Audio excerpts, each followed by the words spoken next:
Bien, merci Antoine.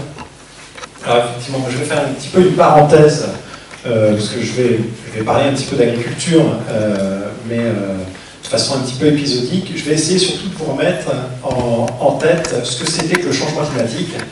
Donc on en a tous entendu parler, mais vu que le changement climatique fait partie des objets de la journée, et qu'en plus, la prochaine COP 21, dont vous avez tous certainement entendu parler, aura lieu à Paris. Il me semblait intéressant de ramener un petit peu, de redonner des bases sur le changement climatique. Alors ça ira assez vite. J'ai prévu trois sujets. Rappeler ce que c'était que l'effet de serre, en 2 slides, donc c'est vraiment très rapide. Que nous dit la science, ce dont on est sûr, et les choses où il y a encore du débat. Et enfin, les conséquences du changement climatique. Donc je donnerai des pistes, ce à quoi il faut s'attendre avec un climat qui se réchauffe. Et enfin, un petit mot de conclusion. Alors, l'effet de serre, pour le faire très simple, c'est une accumulation de gaz qu'on appelle les gaz à effet de serre, qui vont s'accumuler dans la stratosphère et qui empêchent une partie du rayonnement terrestre d'aller se perdre dans l'espace. Donc, le Soleil chauffe la Terre rayonne et une partie du rayonnement reste piégée. Donc c'est une très bonne chose. L'effet de serre existe depuis très longtemps, depuis que la Terre a une atmosphère. C'est essentiellement les gouttelettes d'eau et le gaz carbonique qu'il y a dans l'atmosphère qui font cet effet de serre. Et ça nous permet d'avoir une température moyenne, celle que l'on connaît, qui est autour de 14 degrés plutôt. Si on n'avait pas cet effet de serre, on serait à moins 18, donc l'eau sous forme liquide n'existerait pas, il n'y aurait pas de vie sur Terre. Ce qui a changé dans l'histoire, c'est que les hommes se sont mis à brûler des hydrocarbures, le charbon en premier, le pétrole et le gaz ensuite, et ces hydrocarbures sont chargés de dioxyde de carbone, donc on rajoute au gaz carbonique, on rajoute à l'effet de serre des gaz supplémentaires, et ça va contrarier cette évolution du climat. Alors il faut toujours un responsable, comme vous savez, dans un bon scénario. Donc je vous ai juste mis en France les responsables par secteur. Donc vous voyez, le premier, 28%, c'est le transport. L'agriculture vient juste derrière avec 21%. Ensuite l'industrie, le résidentiel, donc ça c'est les bâtiments où habitent les personnes. L'industrie de l'énergie, le tertiaire c'est les bureaux. Et les déchets, 3%. Donc ce qu'il faut voir, c'est que 80% de ces émissions de gaz à effet de serre restent encore le dioxyde de carbone issu des énergies fossiles. Donc quand on dit qu'on a un problème avec le réchauffement climatique, on a aussi un vrai problème avec l'énergie. Les deux sont toujours très très liés. Pour l'agriculture et les déchets, c'est un petit peu particulier. Eux, ce n'est pas du tout les combustions des hydrocarbures qui sont en jeu. Ce qui est en jeu, c'est d'autres gaz.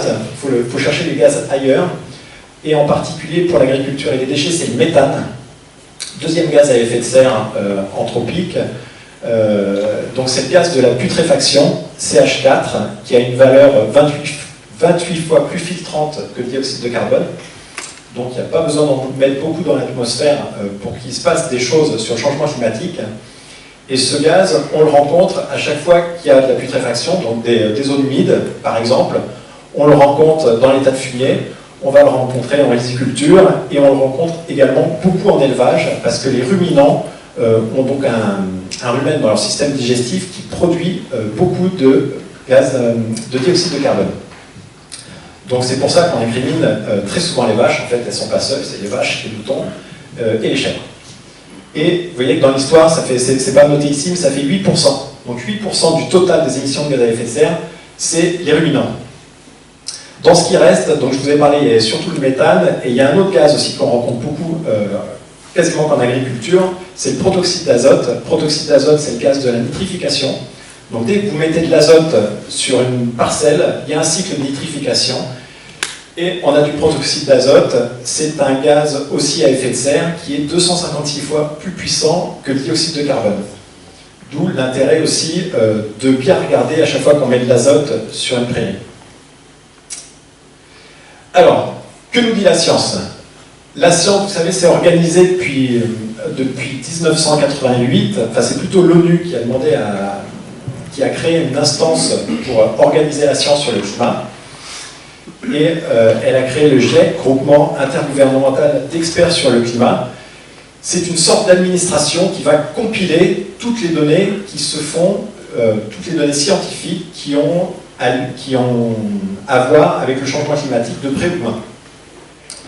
Donc c'est pas juste une poignée d'experts qui travaillent dans leur coin, c'est vraiment, on comptabilise tout ce qui se dit, et une des particularités du GIEC, c'est qu'ils notent à chaque fois leurs conclusions.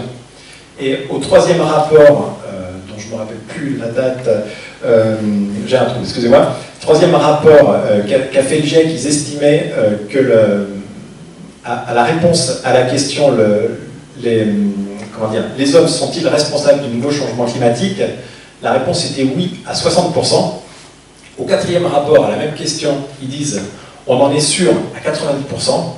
Et au cinquième rapport qui est sorti en 2014, ils disent l'homme est responsable du changement climatique, on en est sûr à plus de 95%. Donc c'est plus en débat. Enfin, c'est plus en débat. Ce dont on est sûr, c'est ce qui s'est passé par le passé. Grâce aux technologies modernes, la science remonte très loin en arrière, elle monte à plus de 800 000 ans, avec des idées très précises de ce qu'était l'atmosphère, de ce qu'était le climat, il y a plus de 800 000 ans. Alors nous, on ne va pas remonter aussi loin, je vous propose de remonter juste il y a 20 000 ans. Alors, il y a 20 000 ans, voilà à quoi ressemblait l'Europe. Alors il ne faut pas se fier aux pointillés qui sont ici, les pointillés c'est juste un repère pour vous rappeler où sont nos côtes actuelles. Ce qu'il faut regarder, c'est les couleurs. Donc ici, mer de glace, une grande patinoire. Ici, cet amas blanc, c'est plusieurs kilomètres de glaciers, plusieurs kilomètres d'épaisseur de glaciers. Et nos continents, c'est ce qui est de couleur. Et vous regardez déjà que l'Angleterre a été divisée par 3 ou par 4, et que pour passer de l'Angleterre à la France, il n'y a pas besoin de construire un tunnel sous la Manche, il y a juste un petit ruisseau, parce que le niveau de la mer était 120 mètres plus bas. Donc voilà à quoi ressemblait la dernière ère glaciaire, l'Europe. Le climat qu'on avait en France, c'était un climat de steppe nord-sibérienne, avec un sol gelé 365 jours par an. Donc pour vous donner une ordre de grandeur, ce climat-là, en moyenne, c'était 5 degrés de moins que le climat actuel. Plus exactement que le climat post-industriel, parce que c'est la référence qu'on s'est donnée. Donc ce climat-là, avec 100 000 chasseurs-cueilleurs, c'est-à-dire 2/3 de la population de Clermont-Ferrand, qui vivait sur la surface de la France, avec une espérance de vie à peu près de 20 ans, une agriculture qui valait 0, des sols gelés en permanence, c'était 5 degrés de différence avec ce que l'on connaît actuellement. Le réchauffement s'est fait en 5000 ans, donc naturellement, les sols se sont dégelés, les calottes de glace ont fondu, la Manche s'est créée, et ce réchauffement-là, il s'est fait en 5000 ans. Nous, on est en train de reproduire, avec les nouveaux gaz à effet de serre qu'on envoie dans l'atmosphère, on est en train de reproduire la même expérience en sens inverse. On part pour une direction de 5 degrés de différence, mais on va le faire en un siècle. Donc à savoir si ça va bien se passer, ça va être le monde des bisounours en t-shirt et en maillot de bain, on peut se poser la question. Ça risque d'être beaucoup plus dramatique que ça. Ce dont on est moins sûr, c'est ce qui va arriver, bien sûr. Donc la science comprend assez bien les différents fonctionnements qui interagissent pour le climat. Par contre, qu'est-ce qui va se passer demain? On n'en sait rien. Ce n'est que spéculation. C'est-à-dire, les scientifiques utilisent des gros ordinateurs pour faire des simulations. Au début, il y a quelques années, ils mettaient encore un an et demi avant d'avoir les résultats de leurs simulations. Donc c'est vraiment des grosses bécanes, des gros simulateurs qui mettent très longtemps à mouliner pour sortir des résultats. Maintenant, il faut encore 3 mois. Donc voilà, on se pose d'abord la question de qu'est-ce qu'on va rentrer dans notre simulateur avant de lancer l'expérience. Et donc on dit, est-ce que l'homme devient raisonnable, il arrête de griller du charbon, est-ce que El Niño va être comme ci, comme ça, est-ce que, voilà, on rentre tous les paramètres, comment seront les courants d'air, comment seront les vents, la grosseur en détail de flocons, je crois, de neige, donc c'est très poussé, et on regarde ce qui se passe, et ça donne des idées mais ça ne fait que donner des idées. Là, on a le résultat d'une simulation. Vous voyez, donc on voit par maille, on voit des parties où c'est rouge, rouge foncé, orange, donc ça c'est des parties qui se réchauffent sur une des simulations. Et on voit aussi qu'on regarde ce qui se passe dans l'atmosphère. Il se passe des choses très différentes, par exemple, vous voyez qu'on refroidit dans l'atmosphère, on en parlera un petit peu juste après. Donc tout ça pour vous dire que c'est une introduction à ce que je vais vous dire maintenant. Le futur reste quand même à écrire. Voilà, rien n'est fait et ça fait partie de nos enjeux. Alors, du coup, maintenant je vous ai dit ça, je vais quand même vous parler des conséquences du changement climatique et je vais vous donner des directions. C'est-à-dire ce à quoi il faut s'attendre dans un climat qui se réchauffe. Ah oui, pardon. En premier lieu, j'ai l'habitude de parler de changement climatique. Lorsqu'on parle de réchauffement climatique, on parle que température en fait. Dans la tête des gens, on réduit un petit peu l'effet, le problème. Je préfère parler de changement climatique. En fait, il va se passer des choses très différentes selon les latitudes, selon qu'on soit sur Terre ou sur mer. Il y a des endroits où on va augmenter très très fort la température, d'autres beaucoup moins. Il y a des endroits certainement où ça pourrait se refroidir, en particulier en altitude, en haut d'atmosphère, la température va se refroidir. Et donc déjà, on peut s'attendre qu'il y ait des phénomènes climatiques extrêmes, plus souvent, peut-être plus violents, sûrement à des endroits où on n'a pas l'habitude d'en voir. Donc plus de tempêtes, plus de tornades, de siphons, voilà, ce chose-là. Déjà, plus froid en haut, plus chaud en haut, on est sûr qu'il va se passer des choses très désagréables. Un autre phénomène qu'on a déjà observé, la fonte des glaces. Fonte des glaces, vous savez, les glaces, c'est 70% de l'eau potable qui se trouve emprisonnée dans les glaces. Donc ça amène de l'eau à une grosse partie de la population, en particulier tout le bassin autour des montagnes de l'Himalaya, qui amène de l'eau. Il y a 7 grands fleuves en Asie, donc plusieurs millions, voire milliards de personnes dépendent plus ou moins directement des fontes des glaciers de l'Himalaya. Donc si maintenant on dit que les glaces fondent plus vite, il risque d'y avoir dans un premier temps des inondations au printemps et peut-être des manques d'eau l'été ensuite. On a un souci avec la montée des eaux. La mer, les océans plus chauds, c'est de l'eau qui se dilate, et en plus, ce que j'ai dit juste avant, les fontes des glaces vont emmener plus d'eau dans les mers et les océans, en particulier la fonte des glaces du Groenland. Et donc on va avoir les côtes qui vont se redessiner un petit peu différemment. D'ailleurs, j'en profite si vous êtes curieux, je sais que Google a fait un outil qui permet de simuler, vous savez, vous connaissez tous Google Maps, ils ont fait un outil qui permet de simuler la montée des eaux. Donc c'est la carte Google Maps où on peut zoomer exactement et on peut mettre le nombre de mètres de montée des eaux et vous voyez la carte se redessiner. Donc j'en ai un petit peu parlé, on risque d'avoir aussi un problème de disponibilité en eau potable, je reste pas là-dessus. On va avoir certainement des nouvelles maladies. Vous avez peut-être entendu cette information, le CNRS s'est amusé à ranimer un vieux virus en septembre dernier. Alors, en fait, ils l'avaient déjà fait.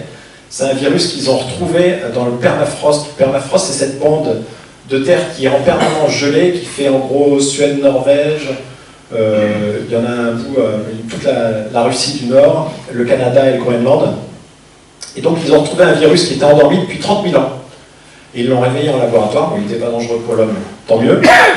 Ça reste qu'une expérience, mais avec la fonte du permafrost, on peut s'attendre à retrouver d'autres choses qui seront peut-être beaucoup plus désagréables.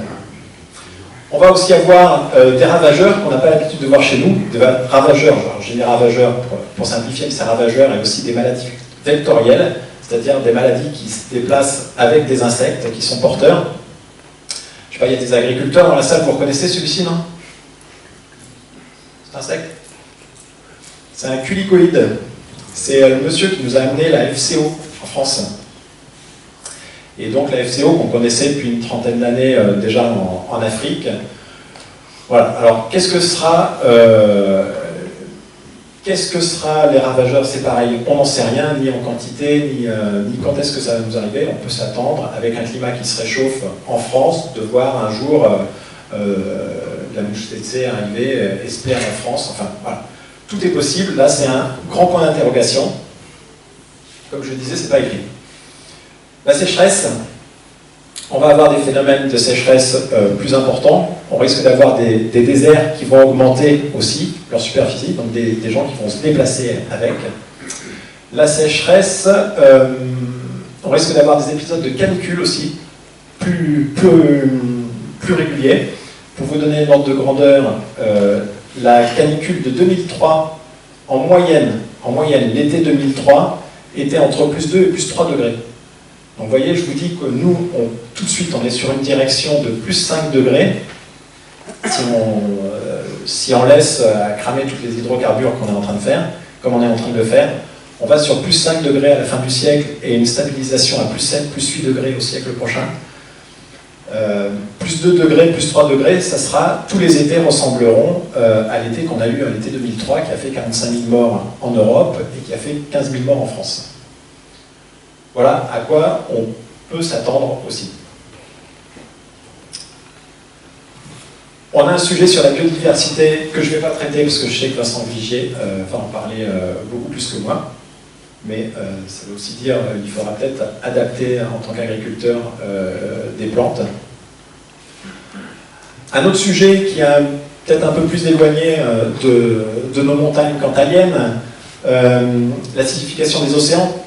Un des fonctionnements du cycle du dioxyde de carbone, lorsqu'on envoie des émissions de CO2 dans l'atmosphère, l'écosystème terrestre, donc les arbres, les prairies, tout ça, capte une partie de ce qu'on envoie dans l'atmosphère, et les océans font pareil. Donc c'est bien pratique, ça évite, ça fait un peu tampon, et puis ça ralentit en fait ce phénomène de réchauffement climatique. Ce faisant, l'océan s'acidifie. Alors, je vais vous ramener aux expériences que vous avez certainement faites en sciences physiques, en 6e ou en 5e.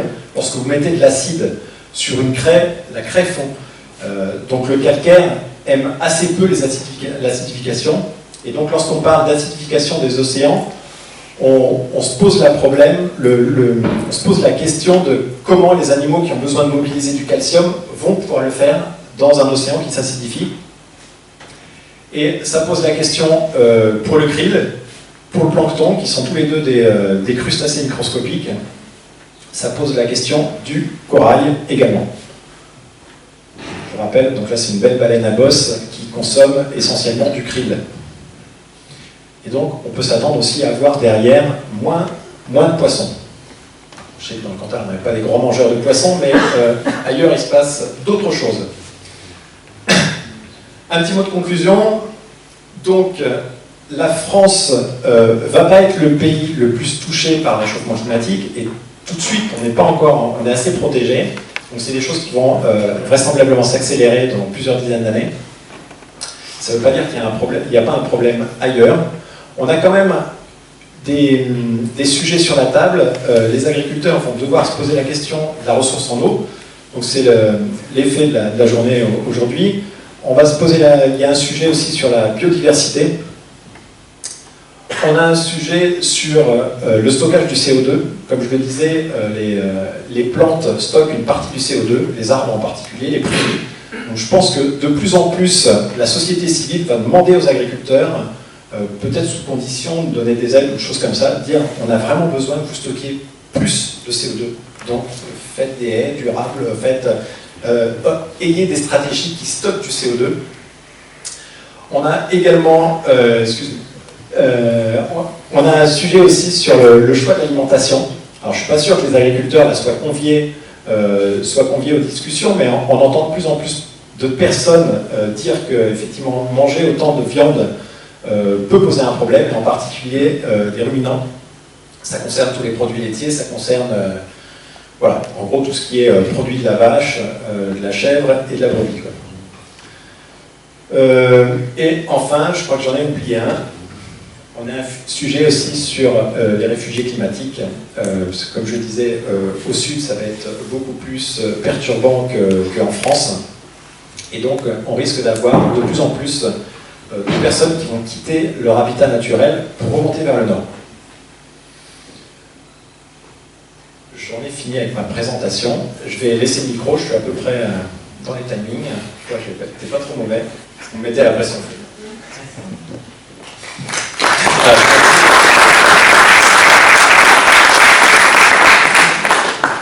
Je vais donner juste un élément de cadrage, je ne l'ai pas dit tout à l'heure dans ma présentation. Donc c'est si on laisse filer, on est à plus 5 degrés sur la fin du siècle, donc tu seras décédé et nos enfants aussi. Mais enfin, il faut quand même y penser, on verra au fur et à mesure les changements arriver. Ce que Copenhague a décidé, c'est que l'objectif qu'il faudrait atteindre, ce serait une limitation à 2 degrés. Ce qu'il y a, c'est qu'on n'a pas mis encore les choses en place pour y arriver à ces 2 degrés. Et ce que voudrait faire signer François Hollande, vous savez qu'il se promène un peu dans tous les pays, pour essayer d'avoir des alliés pour faire signer des... une approche un peu contraignante pour réduire les émissions de gaz à effet de serre, ce serait pour contenir à 3,5, c'est-à-dire entre les 5 degrés, si on laisse filer les 2 qui sont l'objectif de Copenhague, il ferait la moitié du chemin. Voilà, il faut encore que ça soit ratifié et il faut encore qu'on mette en place des choses. Un deuxième élément de réflexion, comme je le disais, 80% des émissions de gaz à effet de serre viennent de la consommation des hydrocarbures. Donc, dire on diminue les émissions d'hydrocarbures, c'est toucher à l'énergie. C'est l'énergie. Donc, nos économistes, ils n'ont pas encore compris comment faire de la croissance sans qu'il y ait de la consommation d'énergie. Par contre, c'est sûr, c'est que si on touche à la production d'énergie d'hydrocarbures, il faudra sûrement aussi plus d'hommes dans les champs. Sans dire revenir au Moyen-Âge, on sera peut-être un peu moins mécanisé, on sera peut-être, et puis il y a quelque chose qu'on n'a pas encore parlé, mais qui sera peut-être au débat, c'est l'organisation de la distribution et de la production alimentaire en France. Et qu'on a les cochons et les poulets en bas gauche, en Bretagne, on a les ateliers de transformation là, les céréales elles sont faites là, et entre-temps, un camion sur 3 transporte de la nourriture. Donc c'est sûr que de façon globale, c'est pas juste les exploitations, c'est les exploitations comment, c'est les exploitations où, c'est comment on organise les choses. Et